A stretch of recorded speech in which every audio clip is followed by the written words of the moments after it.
আল কোরআনের সৈনিক মোরা নেই তো পরাজয়, এক আল্লাহর গোলাম মোরা এই তো পরিচয়, আমার এই তো পরিচয়।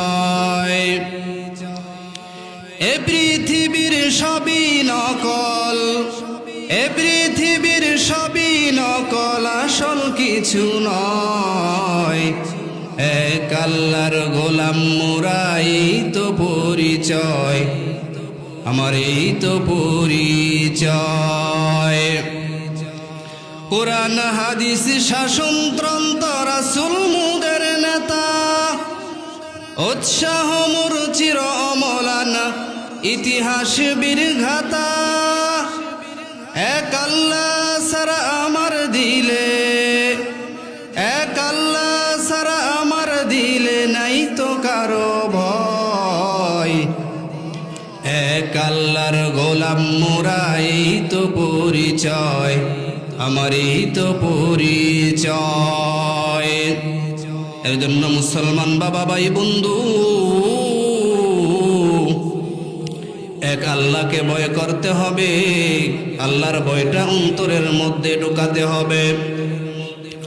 এ বাবাজি, এর জন্য আল্লাহ পাক রব্বুল আলামিন কোরআনের অনেক জায়গার মধ্যে ইয়া আইয়ুহাল্লাযীনা আমানুত্তাকুল্লাহ, ইয়া আইয়ুহাল্লাযীনা আমানুত্তাকুল্লাহ বলে বান্দা বান্দীদেরকে বলে, হে আমার বান্দা বান্দীরা, আমি আল্লাহ তাআলার ভয় অন্তরে ঢুকাও, আমি আল্লাহ তাআলাকে ভয় করো। কেমন ভয়? ভয় করার মতো ভয় করতে হবে। মুসলমান বাবা ভাই বন্ধু, আল্লাহ রব্বুল আলামিন কুরআনুল কারীমের মধ্যে বলে দেয়, ওয়া আম্মা মান খাফা মাকামা রাব্বিহি ওয়া নাহান নাফসা আনিল হাওয়া। ভয় করো ওই দিনের, যেই দিন আল্লাহ রব্বুল আলামিনের সামনে দাঁড়াইয়া বান্দা সব হিসাব দেওয়া লাগবে। কোন দিনের ভয়ের কথা আল্লাহ রব্বুল আলামিন বলে দেয়? আল্লাহ রব্বুল আলামিন বলে, হাসরের ময়দানে, ময়দানে মাহশরে দাঁড়াইয়া আমি আল্লাহ তাআলার সামনে বান্দা তোমার সব হিসাব দেওয়া লাগবে, পুঙ্খানুপুঙ্খানু জীবনের প্রত্যেকটা হিসাব দেওয়া লাগবে। এদিক এদিক করার কোনো সুযোগ থাকবে না।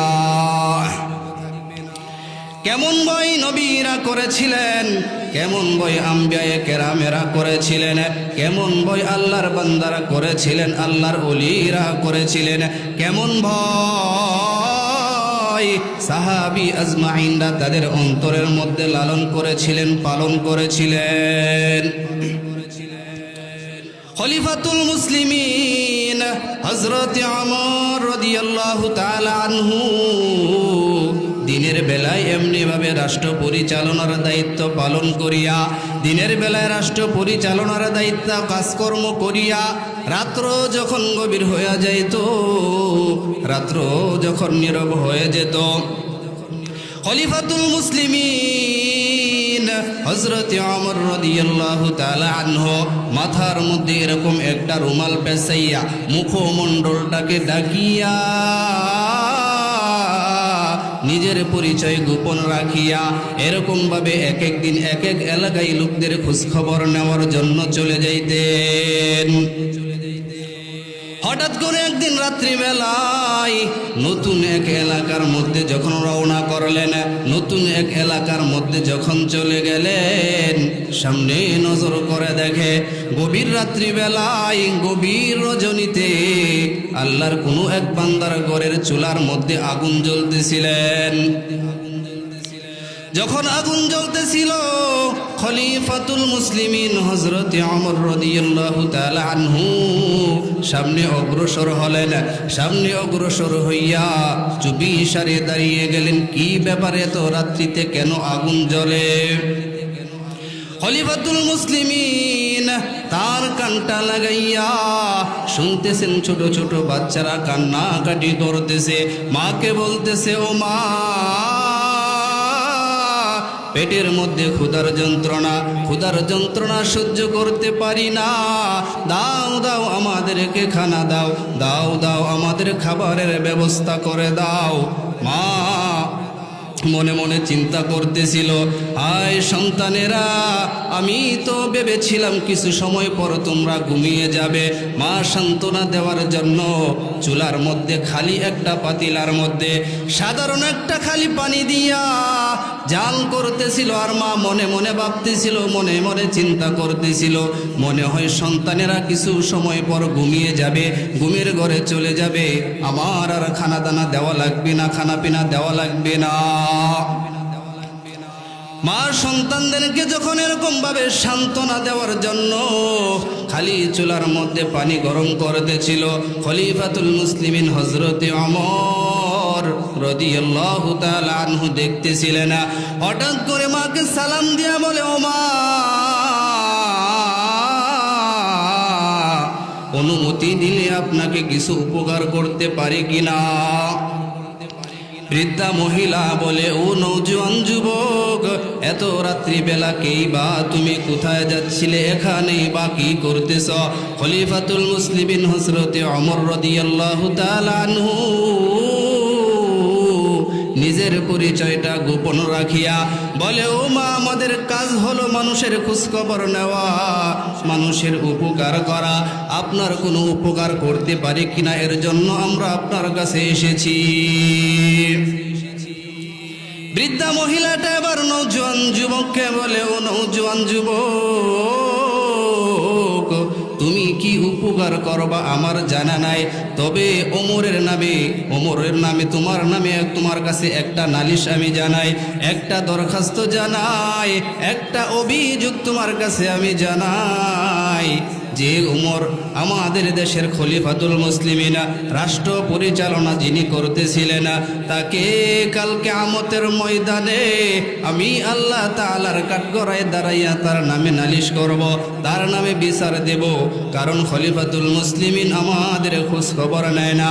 কয়েকদিন যাবত আমরা না খাইয়া, ছোট ছোট বাচ্চাদেরকে লইয়া না খাইয়া আমি মা আমার ঘরের মধ্যে জীবন যাপন করি। এ কথা শুনিয়া খলিফাতুল মুসলিমিন হযরতে ওমর রাদিয়াল্লাহু তাআলা আনহু তার খাদ্য ভাণ্ডারে চলে গেলেন, উষাগারের মধ্যে চলে গেলেন। খাদ্য ভাণ্ডারে যাইয়া একটা আটার বস্তা মাথার মধ্যে লইয়া খলিফাতুল মুসলিমিন রওনা করলেন। এমন সময় তার খাদেম বলে, ও খলিফাতুল মুসলিমিন, দেন দেন আটার বস্তাটা আপনি আমার মাথার মধ্যে উঠায়া দেন। মুসলমান বাবা, ভাই, বন্ধু, দেখেন একজন খলিফাতুল মুসলিমিন আল্লাহ রব্বুল আলামিন 10 জন সাহাবীকে দুনিয়ার জমিনে জান্নাতের সার্টিফিকেট দান করেছিলেন। তার মধ্যে একজন হলেও খলিফাতুল মুসলিমিন হযরতে ওমর।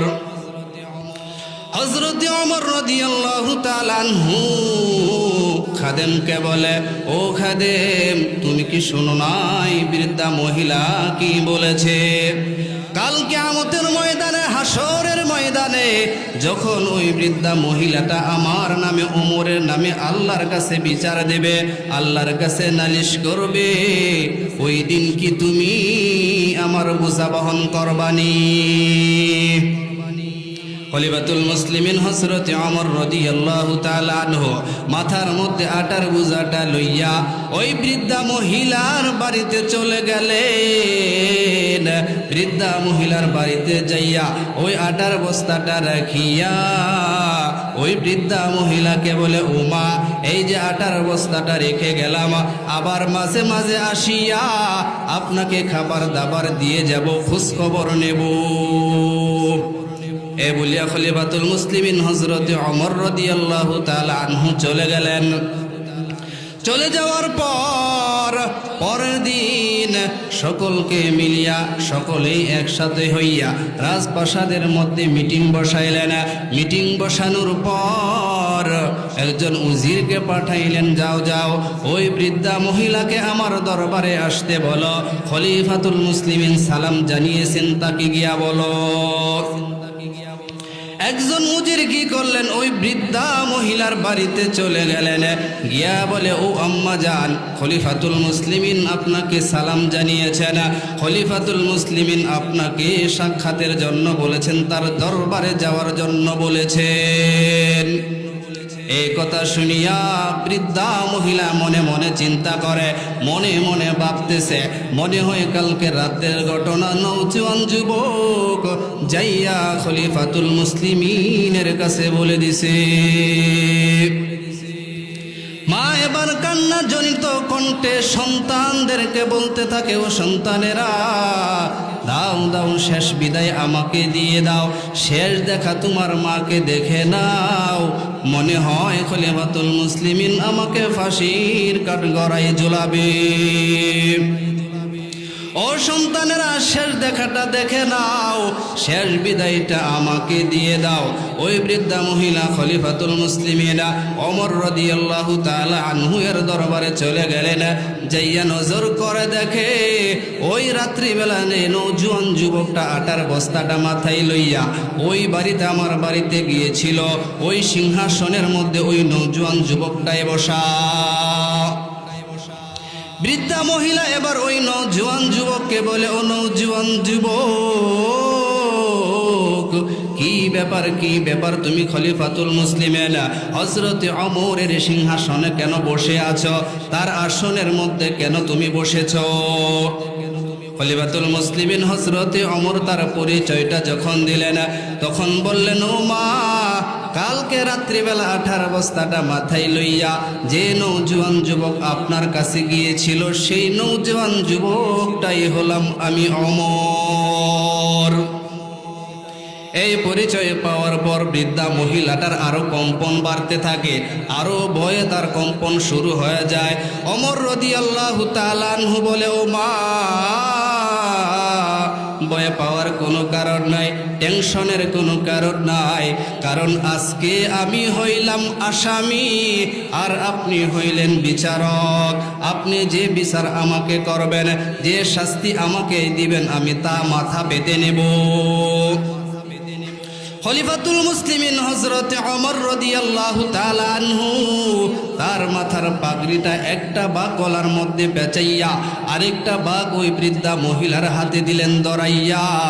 এখন বৃদ্ধা মহিলাকে বলে, ও মা, ও আম্মা জান, যে শাস্তি আপনি আমাকে দিবেন, আমি ওমর তা মাথা পেতে নেব।